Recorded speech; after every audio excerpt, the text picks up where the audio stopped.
Abo.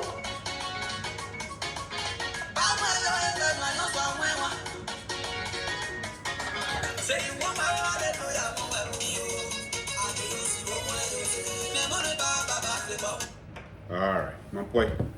All right, guys, welcome to my podcast. I am an independent podcaster, and we, the Liberians, if we actually hear something, we got to say something. That is why make us an independent podcaster, right?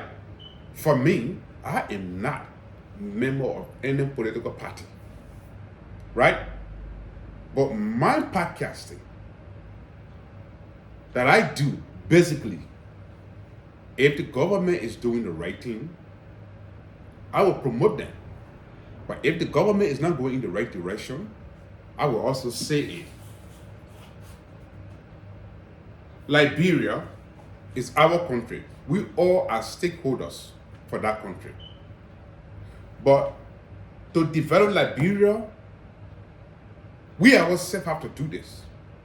Nobody else going to do that for us.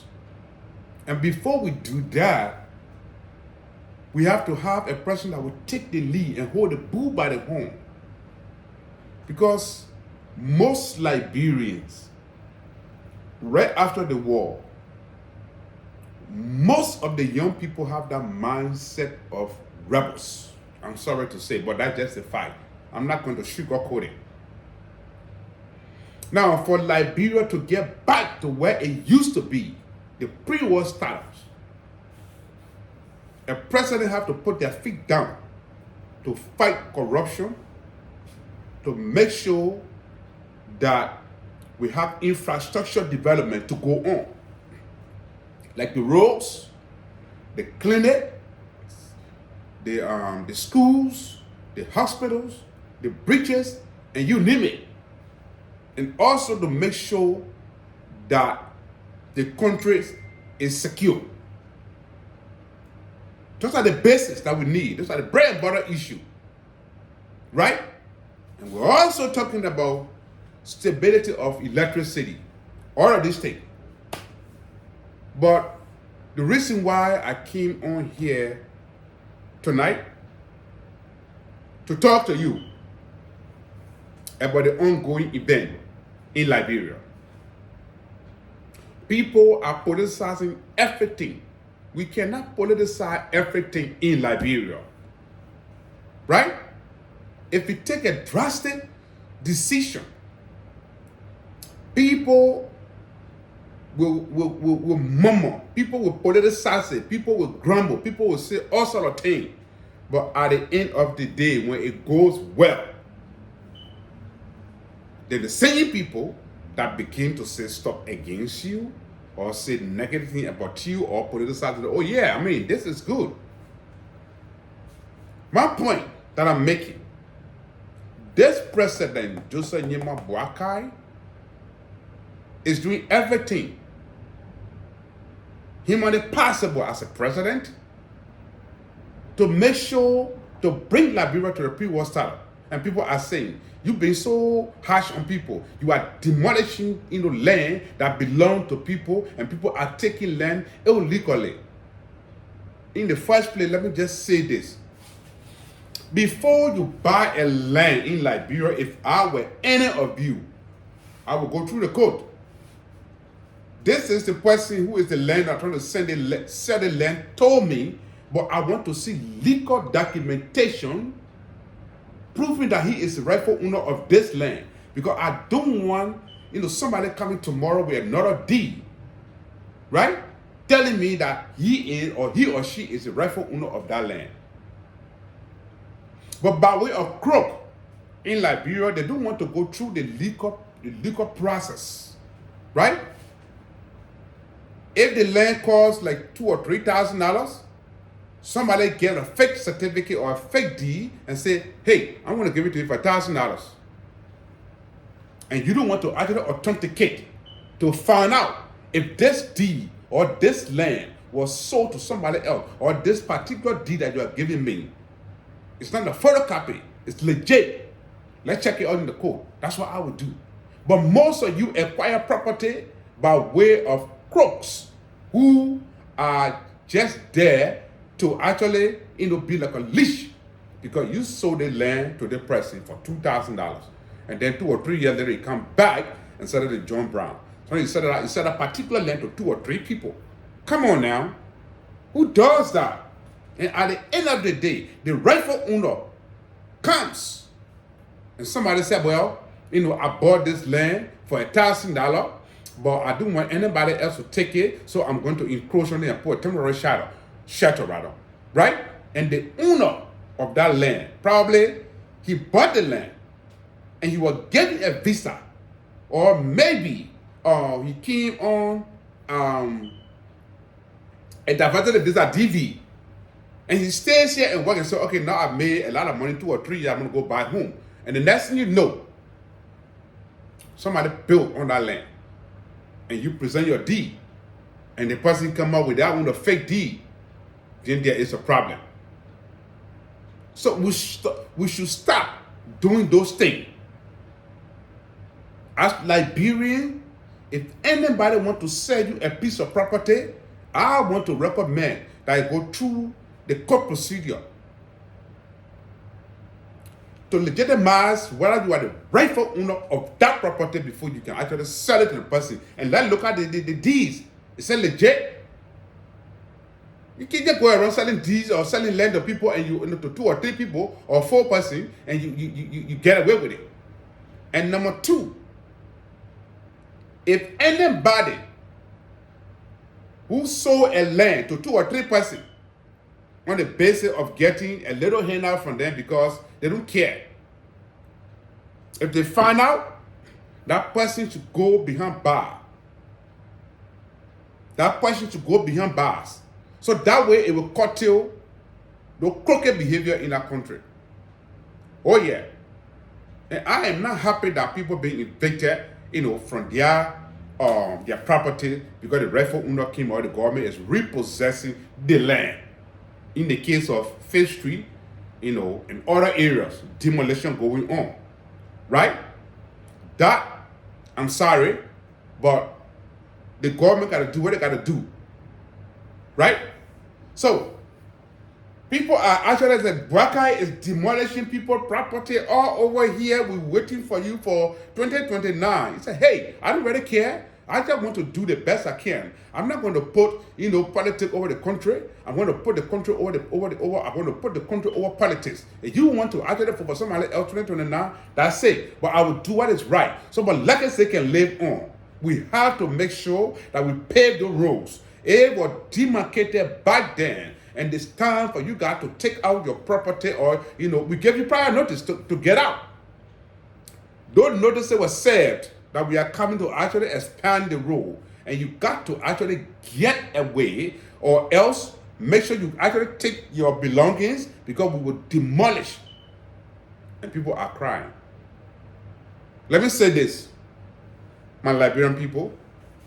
I may be a little too young at the time when TOME took over in 1979, when TOME died in power, right? Coming from Sinker, City Hall, passing by the way of City Hall. It was only that particular road from Sinker by the way of City Hall, passing in front of the executive mansion. At that time, the Capital bypass, there was no road leading there. And TOME told it was that, no, this is an executive ground, it's executive property. So, passenger car passing over here with all kinds of things. So we need to actually make the secondary road so that people can bypass it instead of passing through here, because this is executive ground. TOME gave a notice, 2 weeks notice, people living on the bypass. We are about to actually, make a secondary road because we don't want people passing through the executive mansion all the time. It's on the executive ground. They have security risk. So we want to make sure that those property over there, we're going to demolish it and pass a road over there. They were giving notice. 2 weeks notice. And some of them, oh my God, you know what? But early in the morning before they wake up, Toba was on a bulldozer. Toba himself was on a bulldozer. And he was actually clearing the road. Initially, Toba himself was on a bulldozer. I'm not talking about anybody else. Those of you that know the history will actually say, I'm right. So if this president is doing exactly what is legal to bring development in the country, and you guys are playing politics with it, take a look around yourselves. Sierra Leone, they're making progress. Guinea, they're making progress. Ghanaian, let alone Nigeria, the Ivory Coast. These countries are developing rapidly. And we try for the government to tell you, we're giving you prior notices so that you can move because we are about to actually, expand the roads. And you guys are still playing politics with it. The Toba did that. And today, we have capital bypass. Even though cars still plow through there, but most of the car pass through. That's why they call it capital bypass. Because they used to pass between the Capitol building and the executive mansion, right there. Real history. So, people are kind of, grumbling. Why is it that this government is demolishing property without prior notice? No, my fault. He informed you guys. There's demarcation. It's time for us to actually expand the road. So please, we're giving you 2 or 3 month notice. And it was issued to you guys. And you were like, they don't want to do anything. So now it's time for them to implement, to do exactly what they were supposed to do by expanding the road. And you guys are complaining. Come on now. But hey, I want to say, President Boakai, you are doing a great job. Everybody will not applaud you. The previous government, they messed up big time. And now it's time for you to show them how leadership works. You do the work, let them do the talking. Now, Camp 72nd, Camp Ramrod, actually knew as 72nd. It belonged to the army people. When Doe took over, let's start from BTC first before I go to Camp Ramrod. Barclay Training Center. I grew up between Lane Street and Barclay Training Centers. Between the 70s and the 80s. Right? Because in the 60s, I was born in the interior. I came in the 70s in Monrovia. Right? So before Doe could take over, the soldiers were living in the barrack, but they were almost like in the slum. It was stunk. People defecating all over the place. So when Doe took over, he said, I used to be a military man. So the condition in which the soldiers are living is not good. So I ascended to the presidency by a certain tower. I need the soldiers whom to be upgraded. And that's how Doe were able to actually, build for the army. There were 2 sections. Those who had low rank, they were on the other side. And those that have higher rank, they call it the officer quarter, they're on the other side. And they have the Wise building. The Wise building been there before Doe took over. Doe didn't build the Wise building. He renovated the Circle Soccer Clinic. And they built Grady Allison School. So Doe revamped the whole thing. Right? And because Monticelli, who is one of the causes of the war in Liberia. I can say she's supposed to follow Child Taylor. When I say that, I say, oh, I'm going to take down with the old man. That old man is bad. She wicked. She evil. Period. Who will look at an army and have it deactivated? They are professional soldiers that were trained by the American, the SATU, and you name it, the military police. They were trained. And because you are afraid that maybe, just maybe, if you are elected president, maybe they will come after you. And you deactivated the army. On top of that, your son went there and built a sport complex. But that's what I'm talking about. In the 80s too, they were able to actually, make sure that they built modern houses unit for soldiers that are living at Camp Ramrod. That is 72nd Barrack. Until the war, Child Taylor was greedy for power, he was evil, and he was egotistical, and he made Liberians to be a local hair and slaughter one another. It was like a tribal war until that war came and most of the soldiers fled. And now it's time for the soldier to repossess what belongs to them.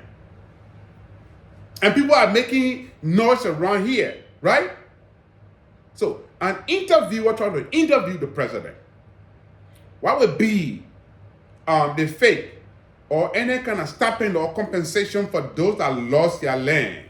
Those that actually the occupants that were here. What will you give them? And he said, God cannot make any land that belong to the soldier.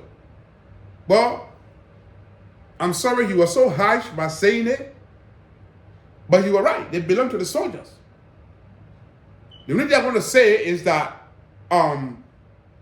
if I were him, well, we are working on it. This belongs to the soldiers, or we cannot create another land for them. But we are working on giving them stopping.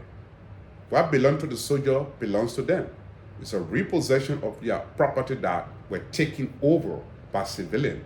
But we are working on actually giving them stopping. And we found place to actually relocate them. But until then, we want them moved. Because we want to have the place, demolished and, and renovate it. That's what I would say. But again, the president never meant any harm.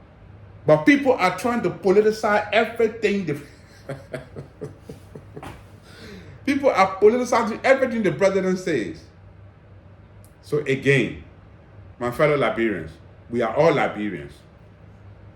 In order for development to come into a country, I'm talking about real-time development, that what's going on right here, right now, it comes with pain. It comes with consequence. Some people will be happy, some will be sad. So you cannot, take over the people's property and encroach on it or squat on it and think you're going to be there forever. No. And those of you that were victims, I'm sorry that it happened to you guys. I apologize, but it is what it is. And those of you that think that the property that you actually own and they ask you to actually get evicted or to get out, if you feel that you have the legitimate deed for it, go to court and sue the government.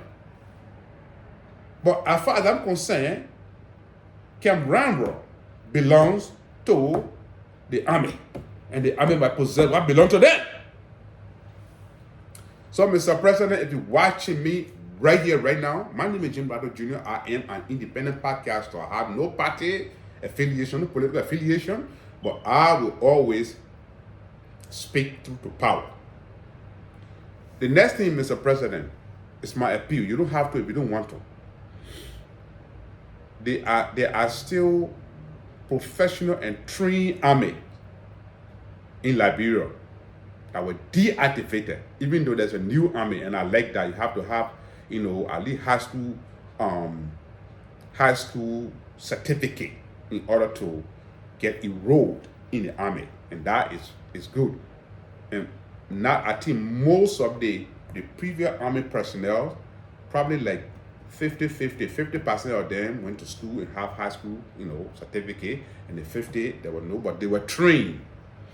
The point I'm making, Johnson Sirleaf looked at an army, a national army, and deactivated them.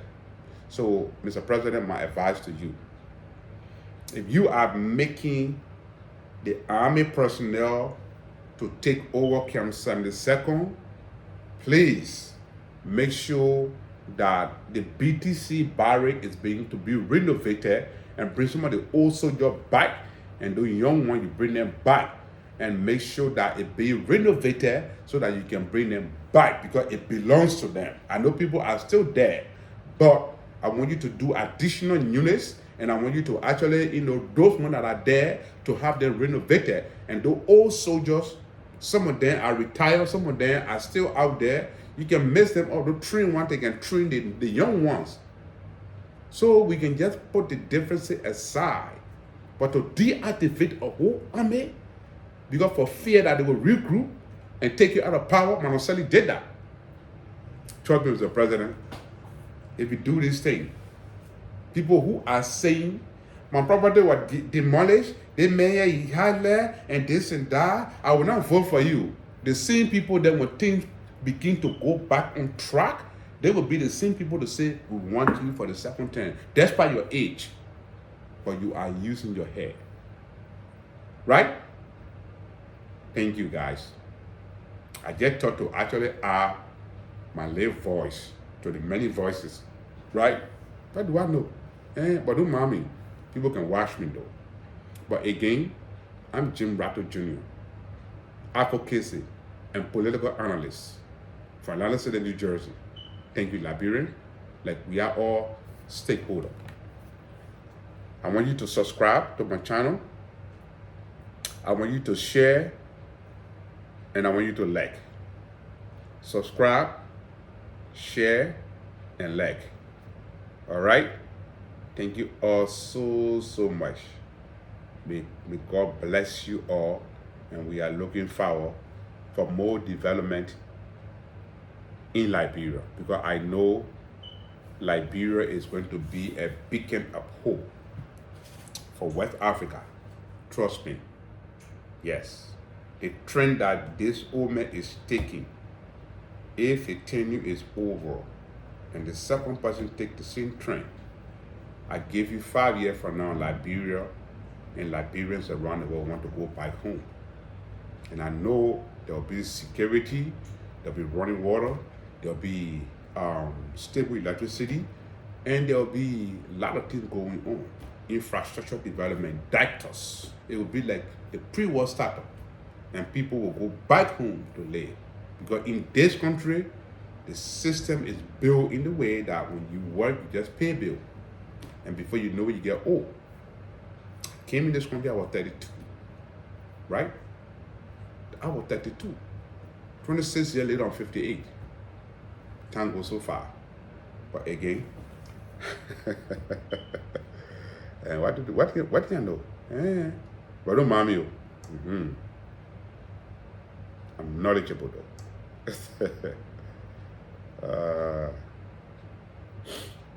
Thanks for following, thanks for liking, thanks for subscribing. All right?